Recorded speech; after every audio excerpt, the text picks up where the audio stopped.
आदरणीय दर्शकबिन नमस्कार। फैसला जनताको संवाद कार्यक्रममा यहाँलाई स्वागत छ। मुलुक अहिले स्थानीय निर्वाचनको मुखमा आइपुगेको छ। दर्शकबिन, चुनाव भन्ने बित्तिकै बाचा प्रतिबद्धता का कुरा हाम्रा सामु आइपुग्छ। कतिपयले यी निर्वाचनहरूमा राजनीतिक आस्थाका आधारले भोट दिन्छन्, कतिपयले चिनजान भन्छन्, कतिपयले हल्लै हल्लाका भरमा मत दिने गरेको हाम्रो सामु छ। सबै उम्मेदवार उस्तै हुन् भन्ने गरेको पनि पाइन्छ। सबै उम्मेदवार एकै किसिमका हुँदैनन्। मेरो आग्रह छ सबै उम्मेदवार र उनका योजनालाई मसिनो गरी बुझ्ने प्रयास गर्नुस्, तब मात्र उम्मेदवारलाई चिन्न सकिन्छ। लोकतन्त्रको सुन्दर पक्ष भनेको नै निर्वाचनमा आफ्ना योग्य उम्मेदवार छान्नु नै हो। आजको ठीक 5 दिनपछि वैशाख 30 गते त्यो मौका आएको छ र आजको यो कार्यक्रममा सबैभन्दा पहिला हामी धनगढी उपमहानगरपालिकाका निवर्तमान मेयर अर्थात् नेपाली कांग्रेस सहितको गठबन्धनको उम्मेदवार निर्पबहादुर ओडसँग प्रश्न छ कि तपाईलाई जनताले किन जिताउने? धन्यवाद। नमस्कार। सम्पूर्ण उपस्थित जोहरूलाई र धनगढी नगरवासी दाजुभाइ दिदीबहिनी आमा बुवाहरूलाई पनि म यही टेलिभिजनबाट नमस्कार गर्न चाहन्छु। मलाई किन जिताउने भने मलाई प्रश्न सोध्नुभएको छ, मलाई म धन्यवाद दिन चाहन्छु। र पूर्ण रूपमा धनगढी नगरमा मलाई 35 वर्षदेखि यहाँका हरेक दाजुभाइ दिदीबहिनी आमा बुवाहरूसँग मेरो सामिप्यता छ। यहाँका हरेक समस्याहरू, यहाँका आवश्यकताहरूलाई मैले नजिकबाट निहालेको छु, हेरेको छु र पदमा बस्दै गर्दा पनि हरेकका समस्याहरू समाधान गर्ने कोसिस गरेको छु। कोभिड हुन्छ, कोभिडकी विकास, पुल, बाटोघाटो, अन्य जति पनि छन् घटनाहरू, ती घटनाहरूमा प्रत्यक्ष र अप्रत्यक्ष रूपमा म संलग्न छु र त्यसलाई सुधार्ने कोसिस गरेको छु। राम्रो पक्षलाई अगाडि बढाउने र नराम्रो पक्षलाई छोड्दै जाने किसिमको वातावरण सिर्जना गरेको छु। यो समाजलाई स्वच्छ समाज, सामाजिक उत्तरदायित्वको समाज र सुन्दर समाज र धनगढी नगरलाई समृद्धिको नगरपालिका, व्यवस्थित सहर भएको नगरपालिका र आईटी लगायत कृषि, स्वास्थ्य, शिक्षाको हबको रूपमा र खेलकुदको पनि हबको रूपमा लैजाने कोसिसमा लागेको छु र यसमा निरन्तर रूपमा लागिराखेको छु र लाग्ने पनि छु भन्ने कुरा म यहाँहरूका बीचमा राख्न चाहन्छु। हस्, धन्यवाद निवर्तमान नगर प्रमुखज्यू। आजको यो कार्यक्रममा धनगढी उपमहानगरपालिकाका 19वटै वडाका आम जनता जो भोटरका रूपमा हुनुहुन्छ उहाँहरूको पनि उपस्थिति छ र अब मैले फेरि यही प्रश्न हाम्रो नेकपा एमालेका तर्फबाट मेयर पदका प्रत्याशी रणबहादुर चन्दजीलाई मैले यो धनगढी नगरवासीले तपाईलाई किन जिताउने भन्ने यो प्रश्न उहाँलाई पनि मैले गरेँ। सर्वप्रथम त सम्पूर्ण श्रोताजीहरू र यहाँ उपस्थित सबैमा हार्दिक नमस्कार गर्न चाहन्छु। र विशेष गरी धनगढी नगरवासीले किन भोट दिने भन्ने क्वेसनमा हामीले अगाडि बढाएका छौँ हाम्रो धनगढी हाम्रो गौरव, समृद्ध धनगढी हाम्रो अभियान भन्ने मूल नाराका साथ हामी यो धनगढी उपमहानगरपालिकाको निर्वाचनमा हामी उभिएका छौँ र धनगढी जुन किसिमले यो विकास हुनुपर्ने हो, जुन गतिमा यो जानुपर्ने त्यो भएको छैन। त्यसका लागि सबैभन्दा पहिला त सुशासनको कुरा महत्त्वपूर्ण कुरा हो। कार्यालयबाट पाउने सेवा सुविधाहरू आम नागरिकहरूले जसरी पाउनुपर्ने हो त्यो पाइरहेको अवस्था छैन। नम्बर 1, यसलाई हामीले अहिलेको प्रविधिसँग जोडेर हामीले प्रत्येक नागरिकले यहाँका सूचना लिने र सेवा सुविधालाई चाहिँ सहज रूपमा पाउन सक्ने किसिमको वातावरण हामी सिर्जना गर्छौँ। र त्यसका साथै जुन सुदूरपश्चिमको एउटा मात्रै उपमहानगरपालिका हो धनगढी उपमहानगरपालिका, यो जुन व्यवस्थित सहरको रूपमा देखिनुपर्ने हो, जुन सफा र सुन्दर सहर हुनुपर्ने हो, तर त्यो देखिएको छैन। त्यसो भएर हामीले सफा सुन्दर र व्यवस्थित सहरको रूपमा यसलाई विकास गर्नका लागि यहाँ चाहिने भौतिक पूर्वाधारहरू अनि जुन शिक्षा स्वास्थ्य खानेपानीका चाहिँ आवश्यकताहरू र साथै चाहिँ यो एउटा सुदूरपश्चिमको एउटा व्यापारिक केन्द्र पनि हो। यसमा भारतसँग जोडिएको गौरीफण्डा नाका छ अनि अन्तर्राष्ट्रिय विमानस्थल बनाउने खालको चाहिँ हाम्रो यो धनगढी विमानस्थललाई हामीले अन्तर्राष्ट्रिय स्तर विशेष गरी भारतका विभिन्न सहरसँग जोड्ने गरी हामीले यसलाई चाहिँ विमानस्थलको रूपमा हामी विस्तार गर्न सक्छौँ र गर्नुपर्दछ। र यसै गरी यसलाई एउटा व्यापारिक केन्द्रको रूपमा सबै हामीले विस्तार गर्नुपर्छ। त्यसो भएर र साथै यसमा जुन नागरिकका आधारभूत आवश्यकताहरू हुन्, धनगढीका 19वटा वडाहरू छन्, 19वटा वडाहरूमा अझ पनि यो विभिन्न वडाहरूमा चाहिँ अहिले पनि खानेपानीबाट धेरै वञ्चित छन् मान्छेहरू, विद्युतबाट वञ्चित छन् मान्छेहरू, अनि सडकको सञ्जाल राम्रोसँग जोडिया छैन, सडकहरू पनि साँघुरा छन्, अव्यवस्थित छन्। यिनलाई चाहिँ एउटा व्यवस्थित एउटा सहरको रूपमा अगाडि बढाउनका लागि र विशेष गरी धनगढी उपमहानगरपालिका चारैतिर जङ्गलले घेरिएको छ, सामुदायिक वनहरू प्रशस्त छन्। सामुदायिक वनलाई हामीले विशेष गरी त्यसलाई एउटा चाहिँ जडीबुटीको चाहिँ उत्पादनको रूपमा या वनसँग सम्बन्धित चाहिँ विभिन्न उद्योगहरू, घरेलु उद्योगहरू र युवा रोजगारहरूलाई सिर्जना गर्ने र युवा र खेलकुदका क्षेत्रमा पनि हामीले जस्तै फापला क्रिकेट फापला मैदान छ र अन्य चाहिँ युवाहरू र विद्यार्थीको क्षेत्रमा पनि एउटा योजनाबद्ध एउटा प्रभावकारी काम गरेर धनगढीलाई एउटा सुखी समृद्ध र चाहिँ व्यवस्थित सहरको रूपमा अगाडि बढाउनलाई हाम्रो उम्मेदवारी हो, विशेष गरी मेरो उम्मेदवारी हो। हस्, धन्यवाद रणबहादुर चन्दज्यू। हाम्रो टिमले अध्ययन गरेर धनगढीमा मुख्य 4वटा समस्याका रूपमा पहिचान गरेको छ। एउटा छ अव्यवस्थित रिक्सा, बर्सातमा पानी जम्ने समस्या र स्वास्थ्य सेवा व्यवस्थित नभएको जस्ता समस्या पहिचान गरेको छ। यो प्रश्न म धनगढी उपमहानगरपालिकाका निवर्तमान मेयर तथा अहिलेका गठबन्धनका मेयर पदका प्रत्याशी नृपबहादुर ओडजीलाई गर्न चाहन्छु। तपाईँ फेरि मेयर पदको उम्मेदवार भइरहँदा दीर्घकालीन समाधानका लागि तपाईँसँग के योजना छ? धन्यवाद।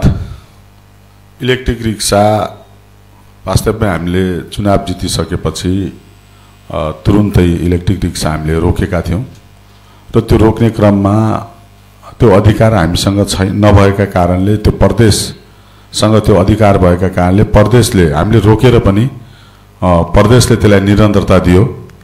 किनभने हामीले सिफारिस गरेका थियौँ 972 रिक्साको क्षमता धनगढी उपमहानगरपालिकामा छ र अहिले संरचनाहरू नयाँ बनिराखेको अवस्थामा रिक्सा बढाउन सकिँदैन भनेर हामीले प्रदेश सरकारसँग गुहार गऱ्यौँ, समन्वय गऱ्यौँ, लबिङ गऱ्यौँ, तर प्रदेश सरकारले त्यो कुरालाई मानेन र निरन्तर रूपमा नयाँ रिक्साहरू थप्दै जाने क्रम र 88वटै पालिकाका नाममा रिक्सा दिएर ती सबै रिक्सा धनगढीमै सञ्चालन गर्ने भएका कारणले अहिले फेरि 6 महिनादेखि नयाँ रिक्साहरू बन्द गरिएको छ। धनगढी उपमहानगरपालिकामा हामीले त्यसलाई सञ्चालनमा ल्याउन दिइराखेका छैनौँ र यसलाई अब मेरो प्लान भनेको यसलाई व्यवस्थित गरेर लैजानुपर्छ र वास्तविक धनगढी उपमहानगरपालिकामा इलेक्ट्रिक रिक्साको आवश्यक कति छ भन्ने कुरामा अहिले बाटो बन्दै जाँदा लगभग 1600 जति रिक्सा धनगढीमा सम्भव हुन सक्छ, चल्न सक्छ सबै बाटोमा भनेर त्यसको एउटा प्लान बनाएका छौँ। त्यो प्लानलाई अगाडि बढाउँदैछौँ र अब यो डुबानको कुरामा आरयुडिबीको प्रोजेक्टले पनि केही यसलाई समाधान गर्छ र अर्को सबैभन्दा बढी डुबान हुने क्षेत्र 3 नम्बर, 2 नम्बर, 3 नम्बर, 4 नम्बर र 13 नम्बरको छ। त्यसको डिपिआर गरेर अहिले सङ्घीय सरकारसँग लबिङ गरिराखेका छौँ। त्यसको डिपिआरमा 1 अरब 72 करोड रुपियाँको डिपिआर तयार भएको छ।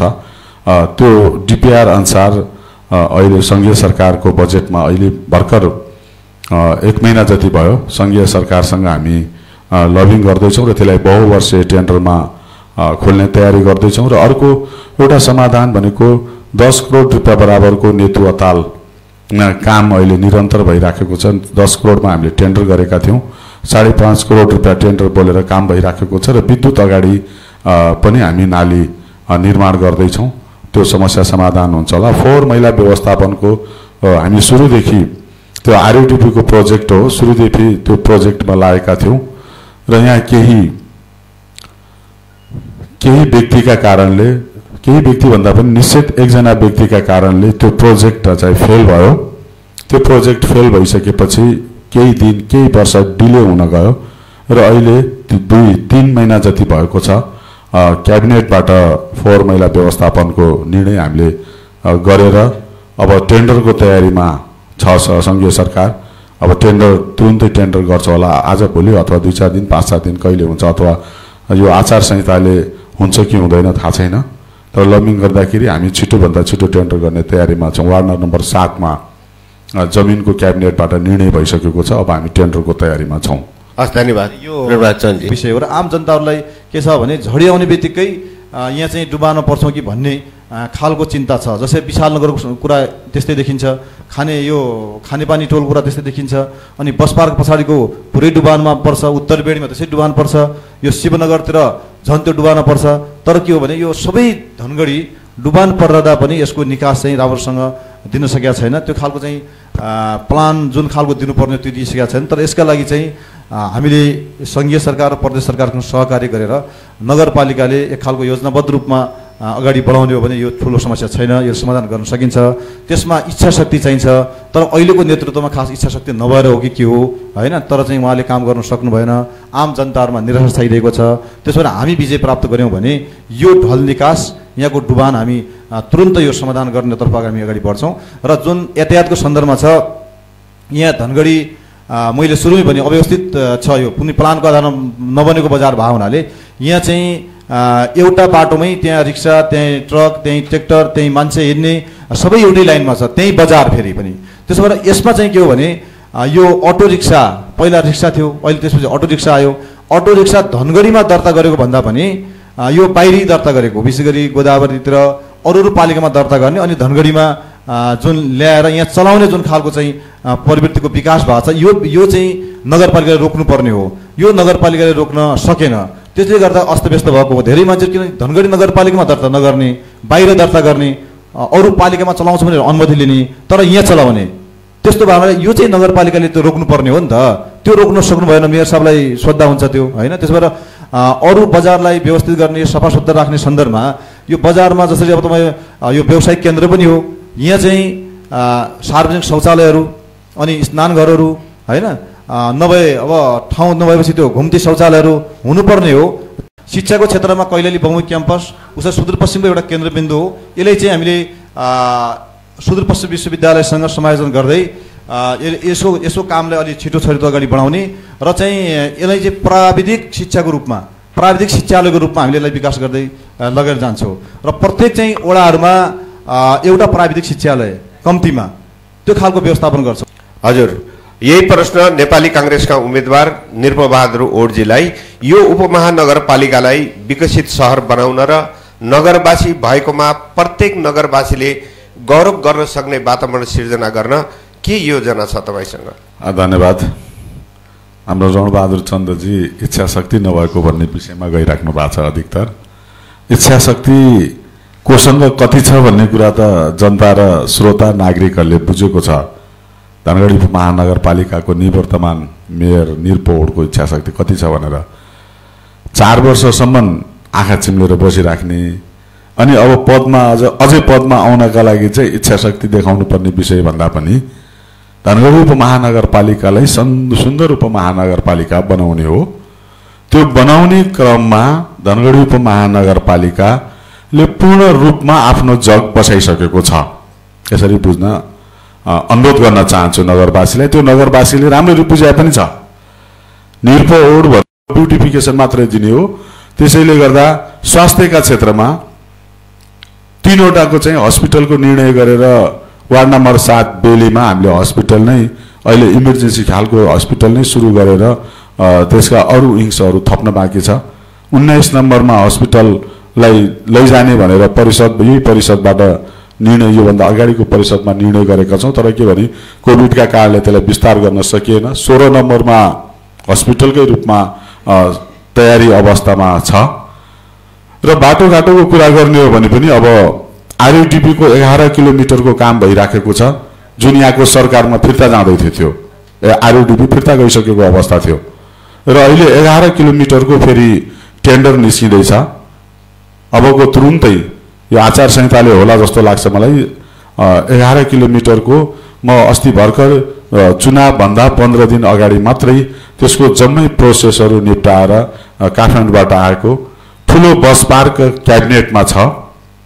वार्ड नम्बर 3 मा बस पार्क, प्रदर्शनी स्थल वार्ड नम्बर 3 मा तयार गरिराख्यो, अगाडि बढिसकेको छ। सर्वे सहित डिपिआर त्यसको पनि तयार भइसकेको छ, सङ्घीय सरकारले बनाइराखेको छ। त्यो बस पार्क हामी टिडिएफसँग ऋण लिएर अगाडि बढ्ने तयारी, टिडिएफसँग सम्झौता पनि भइसकेको छ। त्यो क्याबिनेटको डिसिजन भएको अर्को दिनदेखि काम टेन्डरको थालनी हुन्छ। टिडिएफले नै त्यसको डिपिआर गरिराखेको अवस्था छ। र सडकहरू यहाँले हेरिराख्नु भएको छ। सडकका सञ्जालहरू गाउँ धनगढी उपमहानगरपालिका अव्यवस्थित भएका कारणले प्लानिङ रूपमा अगाडि बढ्ने तयारी र फुलबारी लगायत उर्मातिरका 14, 15, 16, 17, 14, 18, 19 मा व्यवस्थित सडक भएका र 8 मिटरका सडक छन् भने पनि अनुरोध गरेर त्यहाँका जनताहरूसँग अनुरोध गरेर त्यहाँका अध्यक्षज्यूसँग अनुरोध गरेर कम्तीमा पनि 8 देखि 10 भन्दा चाहिँ तल नल्याउनुहोस् है बाटो भनेर त्यसलाई पनि प्लानिङका रूपमा हामी अगाडि लगेका छौँ। र ल्यान्ड पुलिङका लागि फुलबारीलाई हामीले छनौट गरेका छौँ। ल्यान्ड पुलिङलाई औद्योगिक क्षेत्रका रूपमा उर्माको क्षेत्रलाई हामीले अगाडि बढाएका छौँ। 16वटा त पार्क मात्रै निर्माण गरेका छौँ। हामीले 16वटा पार्कहरू निर्माण गरेका छौँ। ती पार्कहरूमा आधाभन्दा बढी काम भइसकेको छ र ती पार्कहरू अब ब्युटिफिकेसन गर्न मात्रै बाँकी छ। अहिले माटहरू हेर्नुहोस्, कम्तीमा पनि अहिले 15-20वटा धनगढीमा माटहरू सुरु भइसके भने यो सहर 15वटा सहर, देशको टप 15वटा सहरमध्ये 3वटा तेस्रो सहरमा पर्दैछ धनगढी उपमहानगरपालिका भने त्यो 5 वर्ष अगाडिको संरचनाले होइन। अहिले हाम्रो कार्यकालको संरचनाले, हाम्रो कार्यकालको प्लानले, किनभने ग्रिनरीमा नेपालमा प्रथममा पर्छौँ हामी। अहिले पहिलोमा छौँ नेपालमा, किनभने इन्डोनेसियामा विश्वका 160वटा पालिका मध्ये धनगढी उपमहानगरपालिका पनि छनौट भएको थियो। त्यो धनगढी उपमहानगरपालिका छनौट भइसकेपछि नेपालबाट 5वटा पालिकाहरू गएका थिए। त्यसमा पनि हामी पहिलो अब्बल नम्बरमा पर्यौँ, किनभने पहिलो नगरसभामा हामीले ग्रिनरी सहर बनाउने र प्रत्येकले घर बनाउँदा 2टा अनिवार्य रुख बिरुवा रोप्ने अनि मात्रै हामी सम्पन्नको प्रमाणपत्र दिने हामीले पहिलो परिषदमा हामीले त्यो निर्णय गरेका थियौँ। तर केन्द्रीय सरकारले 2 वर्षपछि त्यो निर्णय गर्यो। हामीले पहिलो परिषदमा चुनाव जितेको 22 दिनपछि हामीले त्यो निर्णय गरेका थियौँ। र नेपालमा पहिलो अभियानकर्ता भोट बराबर भोट लगाउने अभियान गर्ने मान्छे मै हो। र त्यसपछि अहिले नगरवासीको जनताको अहिले हामी भोट बराबर रुख लगाउँदैछ जनताको नाममा। लगभग अहिले हामीले 1 लाख भन्दा बढी बिरुवाहरू चाहिँ नगरपालिकाले लगाइसकेको अवस्था छ। आँपहरू, लिचीहरू, अन्य बिरुवाहरू लगाएको अवस्था छ। यसले हामी ग्रिनरी सहरका रूपमा यसलाई अगाडि बढाउने तयारीमा छौँ। अब अर्को कुरा के भने बायोग्यास सञ्चालन भएका कारणले र ल्यान्डफिल व्यवस्थापन अब क्याबिनेटबाट डिसिजन भइसकेपछि हाम्रो फोहोर मैलाको पनि व्यवस्थापन हुन सुरु गरिसकेपछि सुन्दर सहर धनगढी उपमहानगरपालिका बन्छ। यसमा थोरै मेरो कुराहरू उहाँले धेरै आफूले काम गरेका फ्रेस त बताउनु भयो होइन। अब बजारलाई व्यवस्थित गर्नका लागि बाटो र ढल निकास प्रमुख कुरा हो। तर जुन बाटोको हामीले अवस्था देखिरहेका छौँ, जुन सङ्घीय सरकारबाट योजना आएको र त्यो योजनाहरूलाई कुशलतापूर्वक नगरपालिकाले सम्पन्न नगरेको, समयमा कार्यान्वयन नगरेको हामीले देखिरहेका छौँ। धनगढी बजार अझै पनि धुलाम्य छ, खाल्डाखुल्डी छन् र चाहिँ जुन खालको चाहिँ चौडा बाटो हुनु, एडिबीबाट बजेट आएको जुन चौडा बाटो हुनुपर्ने शहीद गेटदेखि धनगढी के अरे चाहिँ क्याम्पस रोडसम्म 24 मिटरको बाटोलाई 16 मिटर पारिएको छ होइन। अहिले पनि तपाईँको चाहिँ सर्पको नाली जस्तै बाङ्गाटिङ्गाहरू बनाइएको छ, आफ्ना विभिन्न घरहरू बचाउने कामहरू गरिएको छ। त्यसो भएर यो सहरलाई एउटा व्यवस्थित सुन्दर होइन कि एउटा चाहिँ अव्यवस्थित बजार सहर बनाउने ध्यानतिर म चाहिँ उहाँहरूको चाहिँ पाइला अगाडि बढाएको देखिन्छ। त्यसो भएर उहाँले जसै गफ गर्नुहुन्छ काम चाहिँ उहाँको चाहिँ त्यति देखिँदैन। त्यसो भएर म के आग्रह गर्न चाहन्छु भने अब जुन खालले व्यवस्थापन गर्नुपर्ने हो, जस्तै अब ढल निकासका सन्दर्भमा या नालीहरू जो छन् अहिले होइन, जस्तै अब खोलनालाहरू सबै दर्ता गरिसकेका छ होइन, त्यहाँ पनि अब उहाँहरूले चाहिँ त्यो कदम चाल्न सक्नु भएन। त्यसो भएर त्यो खालि कुराले मात्रै हुँदैन, त्यसका लागि के भने व्यवहार, कार्यशैली र योजना चाहिन्छ। त्यो योजना चाहिँ उहाँमा देखिएन। योजना चाहिँ अब हामी आएर त्यो योजनाबद्ध रूपमा अगाडि बढाउँछौँ भन्ने कुराहरूमा राख्न चाहन्छु। हस्, नगरेर कम्तीमा पनि दुईटा प्रश्न यो 19वटै वडाबाट हाम्रो आम नागरिक आउनु भएको छ, उहाँहरूबाट कम्तीमा दुईजनालाई दुईटा प्रश्न गरिदिनका लागि मैले आग्रह गरेँ। एउटा पहिलो चाहिँ म धनगढी उपमहानगरपालिका 2 को वासी भएको कारणले गर्दा चाहिँ मेरो वडामा अहिलेसम्म जुन मेयर साहबलाई पनि थाहा होला, तल कटानमा सडसठी नगर भन्दा तल कटानमा खानेपानीको अहिलेसम्म समस्या छ। त्यहाँका जनताहरूले खानेपानी पाएका छैनन्। मैले भन्न खोजेको कुरा के हो भन्दाखेरि धनगढी उपमहानगरपालिकाको मेन रोडबाट 500 मिटरको डिस्टेन्समा पनि खानेपानीको असुविधा भोग्ने जनताले कसरी चाहिँ एउटा मेयरले चाहिँ भोलिको दिनमा यो के अरे स्मार्ट सिटीको रूपमा परिकल्पना गर्न सक्छ? मैले चाहिँ प्रश्न भन्दा पनि धेरै चाहिँ भौतिक विकास पूर्वाधारका कुरा हाम्रो चाहिँ निवर्तमान मेयरज्यूले पनि कुरा राख्नुभयो। भौतिक पूर्वाधार पार्कहरू बने, माटहरू बने होइन, विभिन्न खालको विकास धेरै भयो भन्नुभयो। वास्तवमा हो पनि केही विकास भएको छ, तर त्यसमा मलाई के लाग्छ भने दलित सीमान्तकृत महिलाहरूको लागि यहाँहरूले के योजना ल्याउनु भयो, कसरी चाहिँ काम गर्नुभयो दलित सीमान्तकृत र पछाडि पारिएको समुदायको लागि मानवीय विकासको लागि के गर्नुभयो।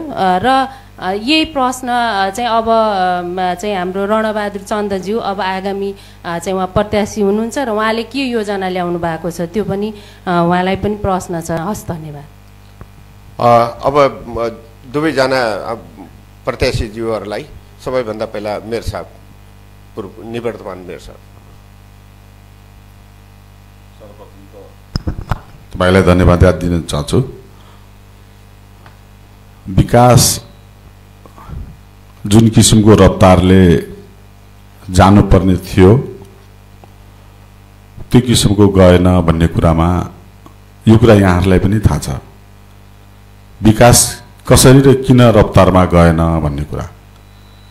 तर त्यसका बावजुद पनि धनगढी उपमहानगरपालिका विकासका क्षेत्रमा, पूर्वाधारका क्षेत्रमा र सामाजिक उत्तरदायित्वको क्षेत्रमा अब्बल नम्बरमा छ भन्ने कुरा यहाँलाई थाहा छ कि छैन? अब्बल नम्बरमा छ। अहिले हामी टप 3 भित्र छौँ। 753 वटा पालिका, सबै कुरा विपक्षमा हुँदै पनि हामी टप 3 भित्र छौँ। किनभने महानगरपालिका पनि छ यसमा। 8 वटा महानगरपालिका, 11 वटा उपमहानगरपालिका, अन्य नगरपालिकाहरू र अर्को अपाङ्ग मैत्री। यहाँले राम्ररी फेरि घर हेर्नु भएको छैन कि जस्तो लाग्छ मलाई।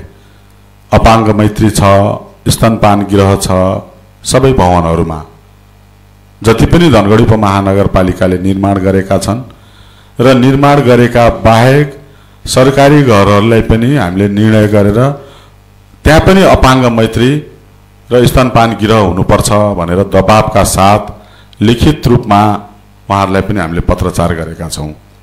र अर्को कोटेसनको कुरा पनि यहाँले उठाउनु भयो।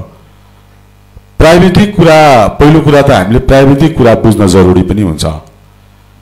हामीले भवन बनाउँदै गर्दा हामीले टेन्डर निकालेको हुन्छौँ, तर त्यो टेन्डर निकालेकोमा कुनै प्रोजेक्टहरू पूर्णता पनि नभएको हुनसक्छ। त्यो प्राविधिक कमजोरी पनि हुनसक्छ। त्यो कुरामा म सहमत त छु। कतिवटा अख्तियारमा मुद्दाहरू गएको छ धनगढी उपमहानगरपालिकाको। कामहरू वार्षिक रूपमा 600 देखि 650 वटा प्रोजेक्ट धनगढी उपमहानगरपालिकामा चलिराखेको छ। अख्तियारमा कतिवटा गएको छ? त्यो अख्तियार मध्ये नगर प्रमुख कति अख्तियारमा परेको छ? नगर प्रमुखले बाटो चौडा बनाउनेमा मुद्दा परेको छ, अर्को संरचना तोड्नेमा मुद्दा परेको छ। त्यतातिर कसैले हेरेको छ? 17 वटा मुद्दा छ माथि अहिले। बाटो चौडा बनाएका कारणले, अर्काको घर तोडेका कारण। तर यो प्रोजेक्टमा घर तोड्ने छैन नि त। त्यसैले गर्दा संरचना 16 मिटरको मापदण्ड घटाएको होइन। फेरि उहाँले बुझ्नु भएको छ, मापदण्ड क्याबिनेटले पनि घटाउन सक्दैन। सडकको मापदण्ड तोकिसकेपछि क्याबिनेटले पनि घटाउन सक्दैन। त्यसैले संरचना 14 मिटर 16 मिटरको छ, त्यो संरचना 16 मिटरको 16 मिटरमा 1 इन्च घटाएको छैनौँ, तर त्यसको मापदण्ड 22 हो। बजारमा पनि संरचना 30 मिटर हो, संरचना घट्ने मापदण्ड घट्ने कुरै छैन। मापदण्ड 30 मिटरको, संरचना 24 मिटरको थियो, 24 मिटरमा हामीले ल्याएको। 1100-1200 जना घरधुरी मान्छेलाई बेपत्ता गरिदिने मेरो जमिन हो र त्यो राज्यले लाल पूर्जा दिएको जमिन हो। मैले मेरो घरबाट ल्याएर जमिन दिएको र उहाँहरूलाई मैले त्यो अपराध गरेको भने गरेँ। मैले 1100 जना मान्छेलाई मैले घरविहीन हुनबाट बचाएँ। किन बचाएँ? संरचना नघटाएर बचाएँ। मापदण्ड छ। 10 वर्षपछि उहाँले घर बनाउनुहुन्छ भने आफ्नो मापदण्डमा बनाउनुहुन्छ, बनिरहेछ त मापदण्डमा घर बनिराखेको छ। सिसा होटल हेर्नुहोस्, जिपरका अगाडि सिसा होटल हेर्नुहोस् कति पछाडि छ। त्यहाँ एउटा चाहिँ सुनसरी होटल हेर्नुहोस् कति पछाडि छ सुनसरी होटल। मापदण्ड घटाए कि घटाएन भन्ने कुरा स्थलगत हेर्न जरुरी छ। त्यसैले हामी पदीय रूपमा जाने मान्छेले के वास्तविकता हो भन्ने बुझ्न जरुरी छ। हस्, धन्यवाद। यो चन्दजी, सरकारबाट आएका योजनाहरू त्यो अहिले पनि अल्पत्र छ, ठाउँ ठाउँमा अवरुद्ध छन् तिनीहरू, होइन? त्यो अवरुद्ध किन भयो भने उहाँ कुनै आफन्त मान्छे परे या राजनीतिक रूपमा चाहिँ आफन्त परे या तपाईँको चाहिँ जुन किसिमको चाहिँ अवरोध हटाउनु सक्नु भएन नि त, विकास त रोकियो नि त। त्यो सरकारको एउटा अनुमति दिनु मिल्दैन। उहाँले त के हो भने जसरी चाहिँ जनप्रतिनिधि नहुँदा कर्मचारीले 19 वर्ष स्थानीय तह चलाए, त्यही किसिमको अवरोध आउँदा रोकिदिने काम, होइन? कामहरूको गतिविधि अगाडि नबढाउने कामहरू देखिया छ नि त। त्यसो खालि तदर्थवाद मैले त्यसैले भने अस्ति मैले भने उहाँले के भने एउटा जो हुने काम आफै भइरहेछ, तर जुन किसिमको गर्नुपर्ने सरकारले चाहिँ एक्सन गर्नुपर्ने त्यो चाहिँ काम देखिएन। त्यसो भएर त्यो खालको उहाँलाई योजना पनि देखिएन, त्यो खालको गर्ने एक खालको सोच पनि देखिएन। त्यसो भएर आम नगरवासीहरू निराश छन्। अहिले परिवर्तन चाहिरहेका छन् र त्यसको परिवर्तन त हामी गर्छौँ। अनि बाटो अनि तपाईँको चाहिँ ढल निकासहरू त्यसलाई व्यवस्थित गर्ने 20 वर्ष योजनाहरू 20 वर्षसम्म हामीले त्यो कार्यान्वयन पुरा गरिसक्छौँ, पुरै सुन्दर बनाइसक्छौँ। तर 5 वर्षसम्म हामीले चाहिँ त्यसको चाहिँ पुरै के गर्ने भनेर सम्बन्धित निकायका मान्छेहरूलाई सम्बन्धित तहका मान्छेलाई छलफल गरेर, विशेष गरी यो सरकारले चाहिँ के गर्यो भने सम्बन्धित निकायसँग छलफल गरेनन्। किनभने राजनीति गर्ने मान्छे सबै क्षेत्रमा विज्ञ हुँदैन, तर सम्बन्धित क्षेत्रका विज्ञहरूलाई राखेर अनि एउटा प्लान बनाएर त्यसको चाहिँ दिगो प्लान, आवधिक प्लान र अहिले चाहिँ तत्काल गर्नुपर्ने प्लानका रूपमा अगाडि बढाएर बजारलाई अथवा यो सहरलाई र पुरै नगरपालिकालाई एउटा व्यवस्थित सहरको रूपमा अगाडि बढाउने कुराहरू हाम्रो एउटा योजनाबद्ध रूपमा प्रतिबद्धता पत्र हामीले जारी गरिसकेका छौँ। सोही अनुसार अगाडि बढ्ने कुराहरू म व्यक्त गर्न चाहन्छु। र अघि उहाँले सोध्नुभयो महिलाका सन्दर्भमा हामीले 19 वडा मध्ये 3 वटा के अरे 2टा वडामा हामीले महिला अध्यक्षको उम्मेदवारी दिएका छौँ। अरू सदस्यको जुन अनिवार्य जो संविधान त तोकिया छ त्योभन्दा बढ्ता हामीले महिला सदस्य पनि वडाहरूमा उठाएका छौँ। र अरू चाहिँ महिला सहभागीदेखि लिएर अल्पसङ्ख्यक र चाहिँ जुन पछाडि परेका जुन समुदायहरू छन् तिनलाई पनि हामीले हरेक वडाहरूमा जुन खालको सामाजिक संरचना छ हाम्रो त्यही संरचना प्रतिबिम्ब हुने गरी हामीले उम्मेदवारहरू बनाएका छौँ। यहाँ त्यो मेयर, उपमेयर या वडाध्यक्ष सदस्यहरूका सन्दर्भमा पनि हामीले एउटा समावेशी खालको समाजको प्रतिबिम्ब हुने खालको हामीले उम्मेदवारी चयन गरेका छौँ। र हामी चाहन्छौँ कुनै पनि जस्तै अब यो धनगढी नगरमा असहाय मान्छे कोही नहोस्, त्यो असहायलाई सबै नगरपालिकाले चाहिँ हेर्नुपर्छ। अत्यन्तै आय स्तर न्यून छ भने त्यसलाई चाहिँ सेवा सुविधाहरू सरकारले दिनुपर्छ, स्थानीय सरकारले दिनुपर्छ, त्यो हामी उपलब्ध गराउँछौँ। त्यसो भएर अब के हो भने यो जसरी उहाँहरूले उठाउनुभयो अल्पसङ्ख्यकका सन्दर्भमा, महिलाहरूको सन्दर्भमा, अन्य चाहिँ तपाईँको चाहिँ जुन पछाडि परेको समुदाय छ त्यसका लागि चाहिँ हामीले मूल स्पिडमा अथवा मूल धारमा ल्याउनलाई उनलाई राज्यले पाउने जुन आधारभूत आवश्यकताहरू हुन्छ त्यो उपलब्धता हामी गर्ने कुरामा हामी प्रतिबद्ध छौँ। र त्यो किसिमको पाउने सहरको रूपमा हामी यो धनगढी नगरलाई विकास गर्ने कुरा म प्रतिबद्धता व्यक्त गर्न चाहन्छु। धन्यवाद। गठबन्धनका तर्फबाट नेपाली काङ्ग्रेसका उम्मेदवार निर्भबहादुर ओड र नेकपा एमालेका उम्मेदवार रणबहादुर चन्दलाई धन्यवाद। दर्शकबिन, फैसला जनताको संवाद कार्यक्रमबाट हामी सम्पूर्णलाई बिदा दिनुहोस्। नमस्कार।